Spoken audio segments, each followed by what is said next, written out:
Hey guys, welcome back to another one. It is just going to be me today and we're going to be going over what this thing roughly cost me per year, what it usually costs me on things that break, things that have broken, and basically what it costs to own one of these things within reason of just going off what I pay to have this. All your running costs, including some upgrades factored in there, rego insurance and all those sort of things. So obviously it depends on what kind of riding you do, but we're going to get straight into this video and let you guys know what this thing sets me back.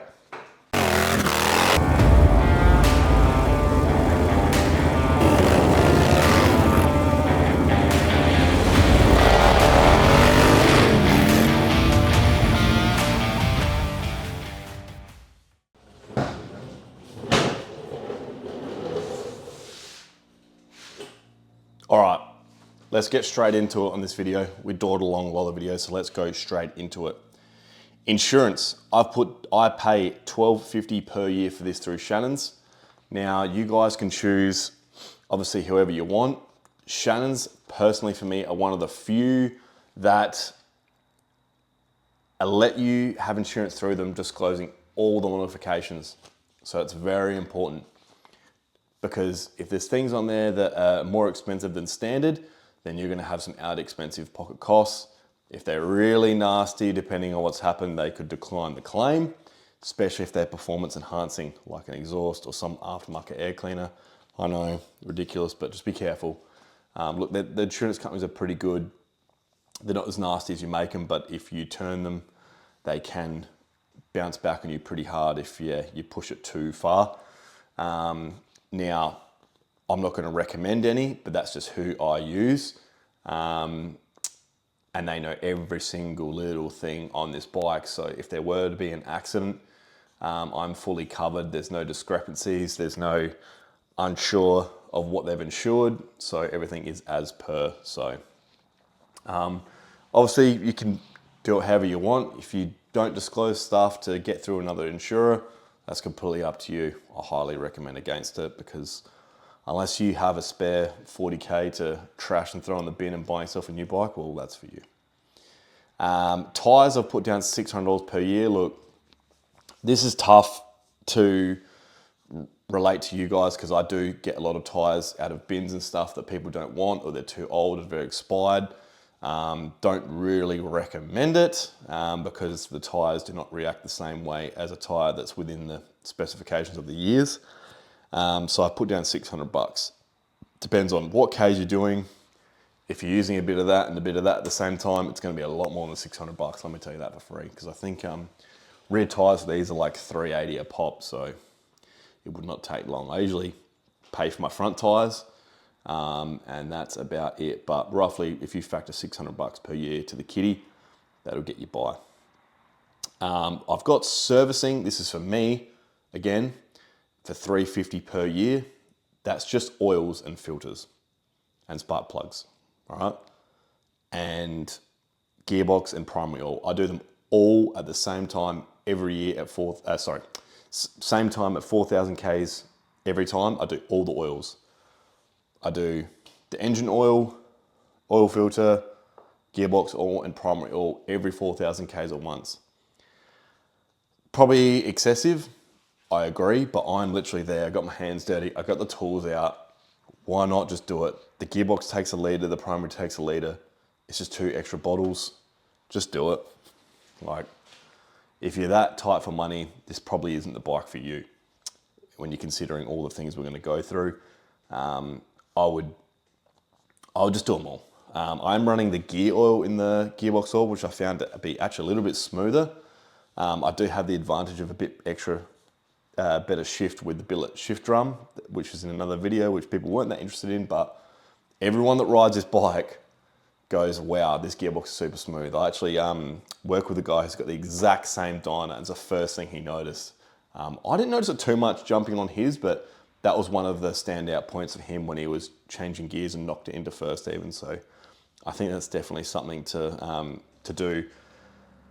And the gear oil is not just the sort of the standard oil. It's actually gear oil. I think it's 85 weight, something else. I'll get it up for you. And now I've got a braking budget.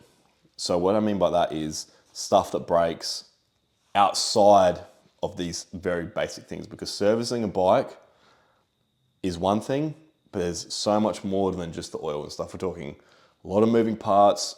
There's a lot of chains inside these motors that have guides on them. There's a lot of moving parts that wear, and yeah, you need a factor for that. I'm thinking in my head is lifters. There's something that I would change depending on your riding every 20,000, 15,000 Ks. But that depends on what riding you do. If you're revving it hard and you've got a big cam, which this doesn't, but if you're doing those things and you're in that sort of, in that ballpark, the lifters are copping it. So there's something you have to think about. Again, personal preference, this is my advice. So, yeah, I've got $1,200 to $1,800 in per year to have as aside for those things. Now, again, depends on the riding you're doing, but that's sort of what I've found roughly I sort of spend. And that's not upgrades, that's just servicing stuff. Things that break, for example, I broke this through there. I snapped it clean off and didn't even notice it until I got back from that Hawker ride. So yeah, there was an option of basically buying a new slip-on muffler, which TBR offered to sell me direct, which was really good. But in the end, I've got a friend locally, CK Racing, Chris, said, bring it down, he'll sort it out, and he fixed it up for me a lot cheaper. So that was great, but again, that can come out of that budget there. Things like the master cylinder, which I've replaced, that was nearly 400. Engine mounts are starting to get expensive as well, and they chew them out pretty quickly. Brake pads, I know they're only 80 bucks, but when you start chewing those things in, you got 380 here, you know, nearly 400 there, $80 front and rear. You're going to do fluids while you're there. Maybe you're going to go to the dealer and get the ABS bleed as well. You know, it can add up quite fast. With the servicing, that's obviously my cost, depending on the Ks that you're doing. If you go to a dealer, you know, you are looking in the 450-ish area, but you need to look that up for yourself, depending where you are, depending who you know, depending what it needs. That's sort of your ballpark, but I'm just talking about myself here to give an indication of what it costs for me to have this. And as well, you know, depending if you keep your bike on charge, I always keep my bike on trickle charge. I've only gone through one battery in like 7 years. So, and that was as soon as I sort of got it, or a year or two after I got it. It's on trickle charge right now, hopefully, unless my daughter pulled it out. She has done that once. So they last a lot longer and they're not cheap either. So again, that'll come out that $1,200, $1,800 a year. And if you get to the end of the year and you haven't spent it, well, do what you want with your money. But that's what I put away. These things aren't super cheap. They aren't like owning a road bike.